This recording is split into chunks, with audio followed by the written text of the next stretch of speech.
What's up, everybody? Welcome back to the FNG Academy. Buck here, former Green Beret, here to help you guys get selected.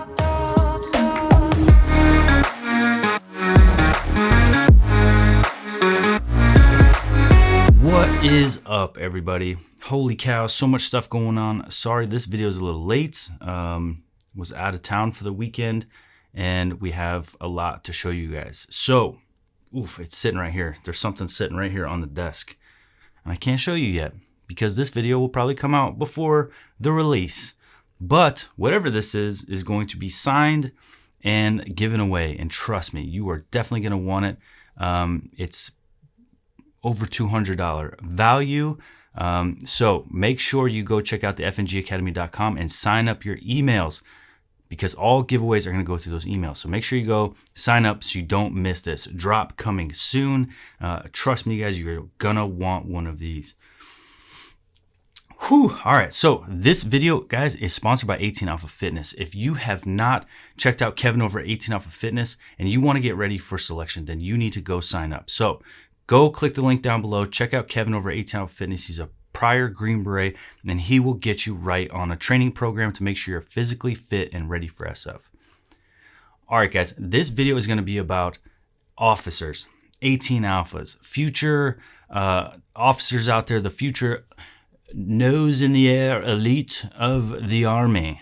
Let me give you a little message from my point of view, old buck enlisted perspective. A lot of you guys want to go officer, and you kind of asked me about tips on it. So obviously I can only give you my perspective, not having been an officer, but from the enlisted side and how we viewed officers and kind of my experience with them. So we'll start by saying, I don't know what happens at West Point, behind closed doors, but it seems like it's a lot of tea drinking with the pinkies in the air, and they're just like, man, fucking tink, tink, tink, tink, tink. So I don't know what it is about you guys, but you are so fucking arrogant. I'm sorry. One guy, I got a story for you real quick. I'm on post. There's a parking spot that's opening up at the PX. And this guy is waiting to go into the parking spot. Well, the guy leaves and he doesn't go, and he's taking forever. So I go past him. I'm just going to leave. He's blocking the thing, but I have enough room to fit my truck. He assumes that I'm going past him to take that spot. So what does he do? He opens his car door and dents my fucking truck. I was so pissed. I was on the phone and I was like, hang on, man, some fucking officer just dented my truck. And he goes, what'd you just say? And I was like, excuse me? I said, I'm sorry, hang on. I said, some fucking officer just dented my truck. Let me call you back. And then his head kind of went down, and he knew he was wrong. Otherwise, he would have fucking tried to ream me. I do not recommend cursing at officers. That's a horrible way to do it. Don't disrespect him. But there's something, he ended up being a West Pointer. You know how I found out? He's got his name tag on his uniform. Go figure. And then you could just Google his name, and his little asshole smug face shows up. All fucking stoked to be graduating West Point. So, sorry to be all aggressive there, but my advice to you guys would to understand, especially when it comes to SF, that there's a lot of people that have degrees, and I'm not sure if it's the size of the ring they give you at West Point. And I'm sorry, I'm picking on West Point. Very prestigious school, a lot of good. There's been generals that come out of there. It's a great school from what I hear, and they know it. But overall, like the kind of like West Pointer mentality, it's kind of goes hand in hand with officers. They all kind of have that like nose up in the air, looking down on enlisted guys. And I think the ones that don't, and probably some of the best officers I've had experience with, were the ones that were enlisted before they went officer. So they know what it's like to be a lower enlisted dude or chick and working your ass off and get treated like shit and no respect and shitty pay and all that good stuff. Just trying to have a good time, joke with your boys, and get through being a private, because being a private sucks. So when they have that experience and then they transition into the officer realm, it's a lot better. It seems like they know how to talk to lower enlisted better. They know how to command and lead better. They have that experience, not always, obviously, But when they go straight to officer, and when you guys go straight to officer, they're going to beat in your head so much about leadership. You're a leader, that it almost forces you guys to think that you have to take that role despite not having any, potentially not having any real leadership experience.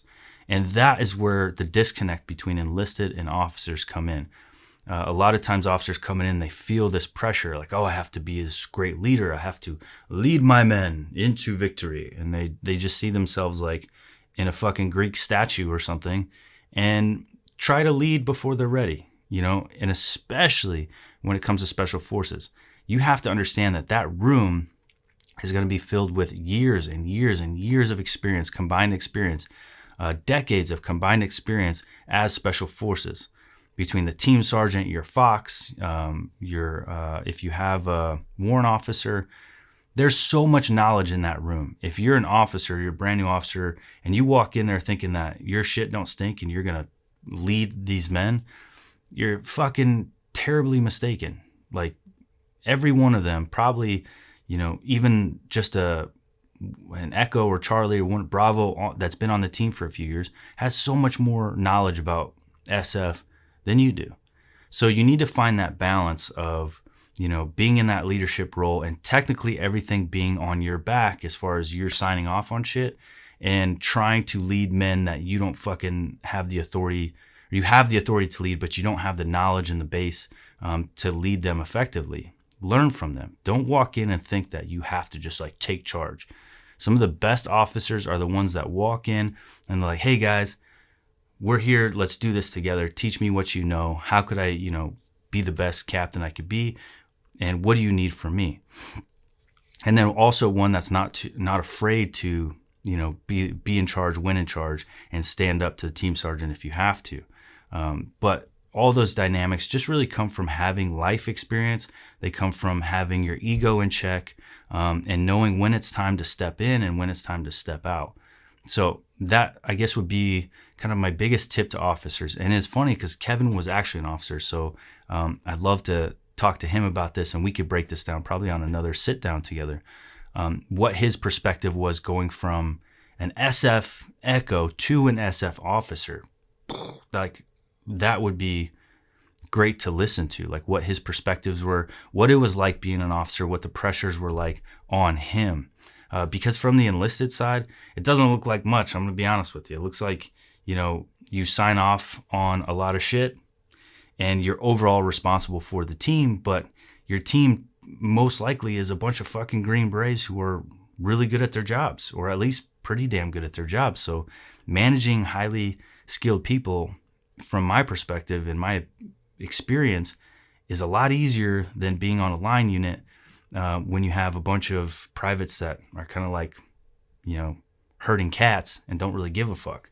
You far surpassed that. So, obviously the highest echelon of officer for the jobs, if you're going to pick it out, is a Ranger tabbed infantryman. If you really want to cut your teeth into what, SF, and I'm not saying you have to come from that, but if you really want the resume that's going to look the best and when you sign up, you need to earn that infantry spot and then go to Ranger school. That's just kind of the norm for SF officers. Again, not all SF officers come from infantry. It's just kind of like the really sought out path. So you pick infantry. If you get that Ranger, if you can get some time under your belt with them infantry guys and learn how to lead, respecting your E6s, respecting your E7s, and your sergeants, and learning how to gain their respect. If you can go in and gain a sergeant, staff sergeant, E7, if they respect you and you respect them and you guys figure out how to make that work, you're priming yourself perfect for your special forces career. But that being said, just wanted to put that out there for you guys wanting to go officer, and then you're all hoity-toity and you're going to go to West Point, you're going to get a big fat gold ring, and they're going to tell you all about your lineage to all the generals and presidents and, astronauts or whatever the fuck makes them feel so privileged when they leave there. Try to remember that your shit does stink just like everybody else's. Keep your fucking nose out of the sky and remember that you're all on the same page. We're all human. A lot of us have degrees. There's guys in SF that have advanced degrees. We're lawyers before. So your prestigiousness severely declines when you make it to Special Forces, because a lot of people in Special Forces were very successful in life before they went Special Forces, or a lot of them would have been very successful or will be very successful in other realms, or simultaneously very successful. It's just a high-level human being. So just try to drop the whole, prestige game as soon as possible. Be level-headed, be humble, and learn as much as you can from your guys. All right, so hope that's enough of me speaking out of turn, because I was an officer. Holy shit. What a dick move. Can you put the baby on your phone? Yes. Thanks. Fuck. All right, so that's it. We'll talk to you guys next time. Nothing has helped me more in my process of healing than helping other people. Doing the YouTube channel, figuring out ways to help people in the best and biggest way I can. What's up, guys? Back. What's up, guys? Welcome back to FNG Academy. Welcome back to FNG Academy. Welcome back to FNG Academy. Buck here from Green Beret. Here to help you guys get selected. There's a lot of stress that comes with trying to go this route. There's a lot of fear, there's a lot of anxiety. Yeah. So now that, how can we use content to let them laugh, let them see that we're normal ass people. If we can do it, they can do it. Well, hello everybody. Welcome to this painting with Buck Ross. Right? Here to help you guys? No, not today. Gear review. Oh yeah.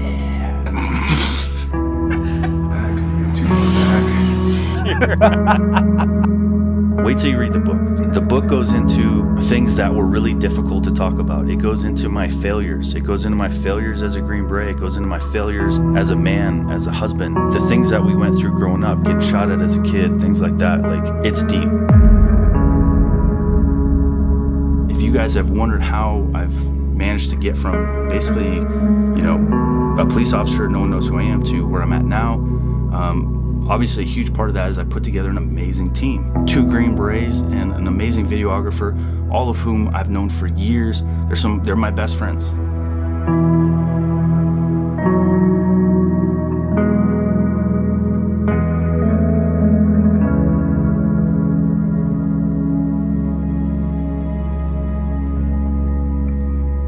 I've worked my ass off. I've spent probably about $5,000 in plane tickets over the last year.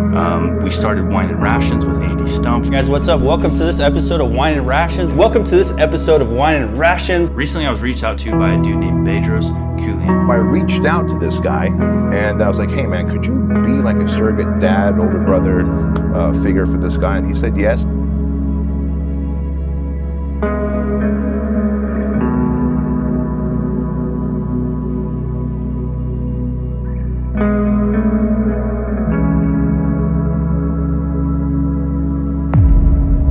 Before you guys step off to go to basic, to go to selection, to start your journey, I highly encourage you to do this one thing. And this is my last bit of advice to you before you guys leave and you can't watch the FNG Academy for a while and you have to keep, my voice ringing in your head. Help other people.